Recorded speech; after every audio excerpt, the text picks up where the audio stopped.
love, embrace in higher love. And this I believe absolutely. We did not come into this world with a have-not consciousness. We did not come into this world believing in lack and limitation. We did not come into this world believing that we must struggle financially. We did not come into this world believing that the rich get richer and the poor get poor. We did not one of us. And we know this, for we know that there is no God of separation, but a God which is the spirit of omnipresent and omnipresent good. There is no God of the rich and God of the poor. And karma is just a man-made idea that truly serves us only when we know how to use it constructively. No one is born into this world with bad karma, for that would defy the unconditional love of God, and we define God in man's image if we do. We learn these things from the world. Why? Because the world consciousness believes these things absolutely, and this absolute dominant consciousness creates impressions upon our consciousness that cause us to believe in these things or even worse things. This is why the Mastermind Jesus declared that we are to be in the world but not of the world. And this is the most important thing we must know in order to win the game of life. But most of us were not told this, or if we were told it, we did not understand it, or the person who told us what it means defined it with so much religious mumbo-jumbo that we just didn't get it. By the time we had acquired the realization that this is a key to experiencing the abundant life, we had already accepted so many things that we must give up in order to accept the truth. Now, Lillian DeWatters, in her classic 1922 book, think, 1922, here we are in 2019, and this is still a relevant teaching. How to Have Abundance was the name of her book. It gives us testimony of what happens when we embody this not of this world state of consciousness that Jesus declared for us. Faith believes in the invisible perfection rather than outward appearances, she says. There is no way to prove your faith other than by acting upon it. When we say to the mountain that is discord, be thou removed, do we then act as though it were out of our way? Faith is bold and fearless. It is divided faith that fails. I might tell you of how simple faith and right and good and absolute single-mindedness won for me a success which otherwise would never have come into my experience. It's from Lillian DeWatters in her classic 1922 book. She writes, it was some years ago, while I was a public school teacher, that finishing my term in a suburb, I applied in person for a position in a large city. The superintendent of the city schools met me kindly, listened to my oral application, and then said, we could not possibly give you a position to teach in our city. Firstly, we accept only college graduates. This is absolute. Your certificate is normal, and you would receive no consideration whatsoever. Secondly, every room in every school in this city has a teacher engaged for the coming term. I listened in silence, thanked him for his time, left my name and address upon his desk, and walked out of his office. The first thought that came to me was exhilarating. It was this: there is no reason for you to feel disappointed. His decision is not final. He does not give you your place nor position in this world. God gives you your place. Now, we know that's God working through us that gives us our place. I did not understand then that my own right mind was God, that my faith in right and might was omnipotent, and I saw nothing at all in the way or in the path that I desired. It was the end of June that I made this application, and not a word did I hear in furtherance until July and August of the vacation period. However, a doubt never entered my mind that what I would be given the position that I asked for. Never once did my mind waver, worry, nor fear. I knew it would come, and simply I rested upon this fact. I felt it would come because it would be right. My parents were then living in that city, and I wished with all my heart to live with them, for we had been separated for several years. The feeling that there was a place here for me, because it would be good for us all, was what gave me the supreme confidence and mental conviction of success. The first week of September was nearly past, and but 2 days were left before the opening of the school term. Still, I can truly say that never a doubt nor anxiety entered my mind. I was calm, poised, at perfect rest in the feeling that I would have that place that I desired. That day, a telegram was sent to me by the very superintendent whom I had interviewed, and the message told me that I had been appointed a position as teacher in his school, and he would expect me on the opening day. Excuse me. I can distinctly recall how I stood reading that telegram without a quiver of surprise, only gladness and joy. I soon discovered that the school in which I was placed was in the best residential section, the most desirable school in the whole city, the teacher appointed for that room being unable to accept the position.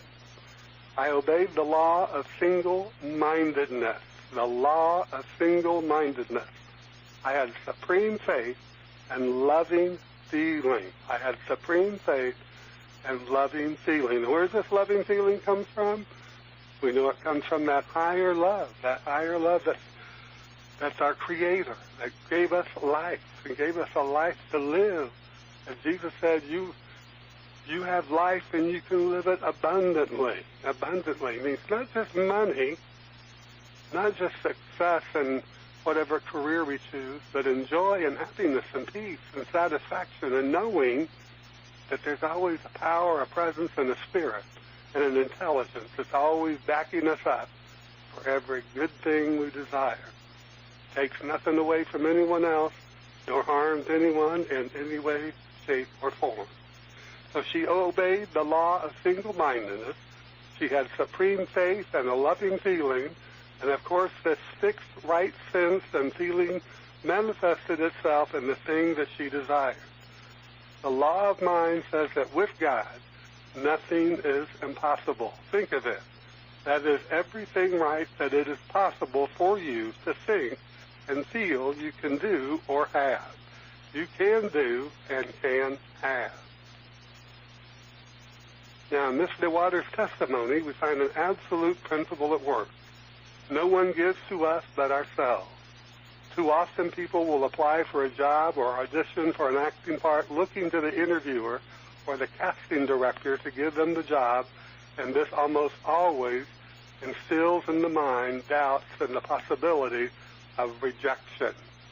In consciousness, this is felt by the interviewer or the casting director, and more than likely impresses upon their mind a weakness in the one seeking the job.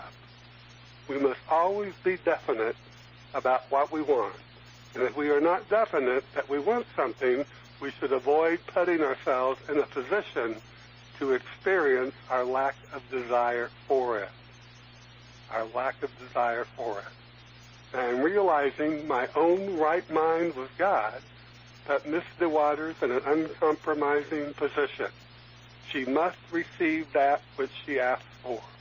When we take into our mind the truth that when our decisions are for that which is good and right and benefits all concerned, we can rest in the knowing that we shall have it. This includes everything that we may want: money, position, relationships, homes, cars, etc., as well as the things of the Spirit that we feel when we know, happiness and joy and peace of mind. Miss DeWaters had the mental equivalent of absolute principle.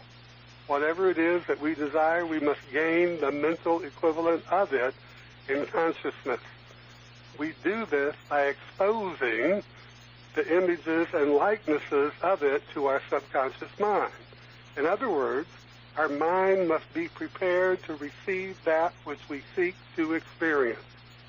These words from the great Reverend Ike will illustrate what I mean. This is from his book, Reverend Ike's Secret. He said, "I tell my congregation in New York, always buy the Wall Street Journal. Even if you don't know what it is all about, carry it with you. Your subconscious mind knows what it is and will pick up on a certain feeling, a certain mentality from it. Your subconscious mind knows that the Wall Street Journal is associated with high finance. This is why I tell you also to be sure and get those high-class, high-living magazines like Town and Country. If you don't want to read it all, just look at the picture. Your subconscious mind understands all of this. All of this helps you to build a mental equivalent of money, affluence, opulence, and luxury. And whatever you have, the mental equivalent of, will come into your life soon enough. Success has a way of coming in a hurry after you have endured a long haul of plodding along slowly. As you quietly persist towards your goal, prepare yourself for quick, exciting, success-filled results. Have your plans made as to what you will do when success arrives, because just when it may seem least likely, the tide can turn for you. Then it will be necessary for you to take a deep breath and proceed to accept your abundance of good. As fulfillment comes, you must not let it unbalance you. Be alert and ready to accept it. Otherwise, it may slip away, leaving you to begin all over again. If you have a master plan, it will be easier for you to accept your success and maintain it. Those words are from the great Catherine Ponder in her book, Dare to Prosper, one of the greatest teachers of prosperity. She didn't talk about prosperity as some Pollyanna, fantasy or, something airy-fairy, but something dynamic that happens in our mind, that we realize that what God is going to do for us, God must do through us. Remember, God is spirit. Just as the Master and Jesus said, the Father is spirit, and you must worship him in spirit and in truth. So when we understand God as spirit, intelligence, and power, we realize that this spirit must work through our mind, to accomplish those things that we desire to see accomplished in our experience. Now, in almost all spiritual and religious writings, we are instructed to be persistent. In the scripture, we read that we are to wait on the Lord.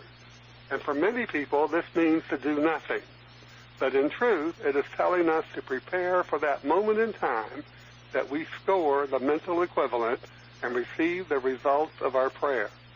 The word Lord takes on a very different meaning and feeling for us when we realize that it means the law of our mind. We create this law by working mentally and spiritually to embody the mental equivalent of the thing desired. It must follow conviction, and we must reach conviction by convincing ourselves to the deepest inner recessions of our soul, that is our consciousness, that we have it. For some of us, this may come quickly, but for others it may take a great deal of time. But it is time well spent, for if we do not have the mental equivalent of the thing, it may show up and quickly disappear. Now, someone very close to me worked for a real estate developer and retail entrepreneur. He worked on the retail side of the business, opening stores and shopping malls and managing the staff of the store. He worked his way up to regional manager, and then the vice president of the company left the business. He was moved from a regional office to the corporate office to a small office next to the office of the previous vice president. The position for the vice president stayed unfulfilled for several months, but the president of the company said he was looking to fill the position. One day, his secretary came to him and said that since the office was not being used, why didn't he just move into that office where he could be more comfortable and have more space in which to work? But he knew that this would be an affront to the president of the company and would seem overly ambitious. He said to the secretary, it would be easy to move into the office, but it would be a lot harder to move out. yet he kept his quiet persistence in affirming that his fate, his success, was assured, and that a larger door of opportunity was opening for him. Within a few short weeks, he was promoted to vice president and moved confidently into his new office. Now, each and every one of us have that something within us that is of greater strength and fortitude, and we can all realize the good results of our prayers and affirmations. As we make the decision to not judge by appearances, we must also take into our mind that time is not our enemy. We impress our mind with this by affirming that delay is not defeat. Delay is not defeat. In truth, delay is the ripening of the idea within us, allowing us to expand and enlarge that which we desire to include as much good as we possibly imagine for ourselves. This is the mindset that dares to prosper, and the truth is this is the attitude of mind that we must realize in order to receive all the abundance that is ours to enjoy. We each can begin to reaffirm the prosperous life that is ours to experience. As the Mastermind Jesus stated, it is the Father, that is the Spirit is working through us. It is the Father's good pleasure to give to you, and it can be our good pleasure to receive. So let's look at these quotes from the ancient scripture. This is from the books of Psalms 4, 6 through 8. Many, Lord, are asking, who will bring us prosperity? Let the light of your face shine on us. Fill my heart with joy when their grain and new wine abound. In peace I will lie down and sleep, for you alone, Lord, make me dwell in safety. And let's go to Psalm 71:23. My lips will shout for joy when I sing praise to you, I whom you have delivered. And then Psalm 92, 4 through 5. For you make me glad by your deeds, Lord. I sing for joy of what your hands have done. How great are your works, Lord. How profound your thoughts. Now, in these affirmations, taken from the ancient wisdom, we can easily see the pattern of thought that the psalmist was using in order to demonstrate the good that was desired.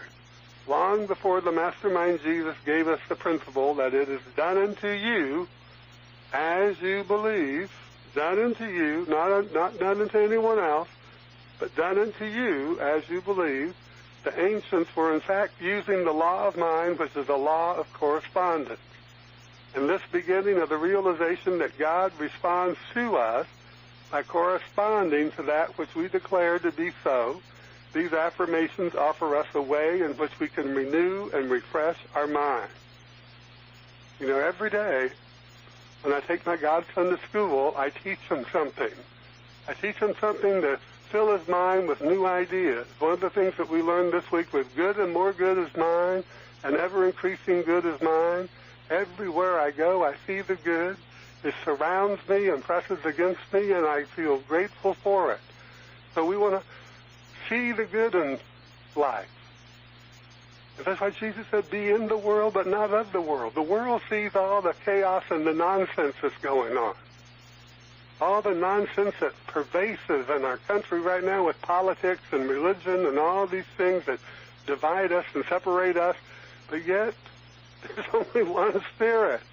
That Spirit is God, and that Spirit is one life. That life is God, and we're all part of that one life that is God, and it's that one intelligence and power that's beating your heart and my heart at the same time. So let's get over all the nonsense of the world, shut it out, go into your closet. As Jesus said, go into your closet, and what God sees in secret, God will reward you with openly. So learn to pray in the stillness of your mind in gratitude and affirm the good that you desire to experience. Affirm happiness and joy for yourself. Let's look at these words. For you make me glad by your deeds, Lord. It's no different than the words the Mastermind Jesus used, my Father worketh therefore, and I work. He is declaring, just as the psalmist did, that God is the creator, we the receiver. So what God is going to do for us, God must do through us. And so we must learn to be receptive to and expectant. We must expect their good. Don't just pray, but learn to pray with expectation. And learn to affirm that it is. It is ours to experience. It's yours to realize for yourself, to enjoy. Now, the American mystic Ernest Holmes, in the early 20th century, realized a thought pattern that he discovered was evident in the affirmations attributed to the mastermind Jesus. He wrote, "Let us now consider the four elements that are usually contained in prayer that works, in thought that is creative.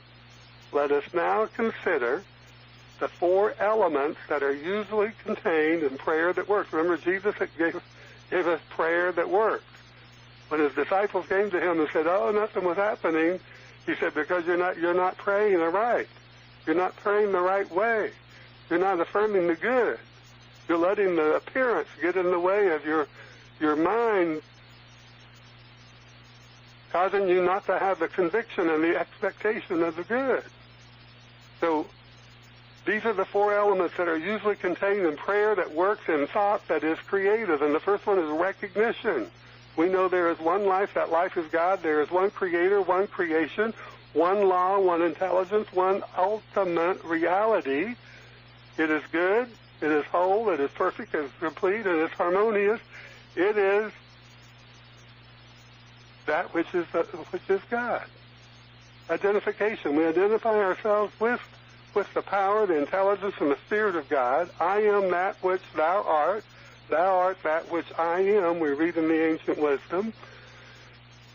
The spirit and I are one. There needs to be a conscious, intelligent sensing and feeling of the divine presence within.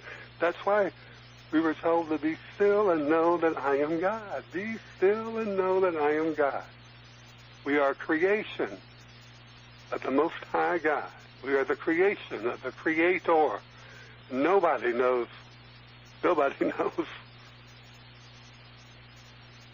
the infiniteness of God. We are expressing God to the level of our ability to bring in, draw to us the intelligence and the power and the spirit of God. There is no separation between us and God. We are one, but our consciousness filters how much of that power, that spirit, and that intelligence that we allow to be flowing through us. And the third element is declaration. There is a definite and specific action and movement of intelligence through thought, word, or idea for some definite purpose or person. Not supplication, not wishing and hoping or begging or getting on your knees, but a concrete declaration of fact, a specializing of universal good in some way. There is definitely established in thought the spiritual level of cause and creativity, a complete idea, an idea to which we may mentally point and know its reality as though we were pointing to the sun and saying, there is the sun. We know that such a declaration of an idea is God speaking God's word in us, through us, and God being an active agent of God's own creation, which is us. The fourth element is acceptance. We accept our declaration. The word we have spoken is being manifest now. What did we affirm? Did we affirm wealth? Did we affirm success? Did we affirm happiness and joy? Or did we affirm peace? Remember, if you're struggling with debt, if you're struggling with getting a job, if you're struggling in a relationship, affirm peace, because peace is what you want. You want to be at peace with your debts. That may mean your debts will get paid, or maybe there'll be another way of working with those debts. You want peace with your relationship. It doesn't mean that that relationship is going to all of a sudden become wonderful and you'll be all in love again. It may mean that you both find your way to the whoever it is that will make you feel at peace in your relationship. So acceptance. We accept our declaration. The word we have spoken is being manifest now, right now. Because on the unseen side of life, excuse me, it is. Remember, faith is the evidence of things not seen. No delay is involved between this cause and its appearance as effect. We accept that our word, the declaration that we have made, is the supreme intelligence speaking through us, and that according to the nature of the way it works, through law, our word automatically manifests in accord with the law. And in our acceptance of the reality of this good as a tangible effect in our experience, we give thanks that it is so. That as we now believe it is done unto us, and we say, and so it is, and let it be so. To realize that we are within God and that God is a living presence within us guarantees that we will have an experience that we can surely identify as a direct result of this knowing.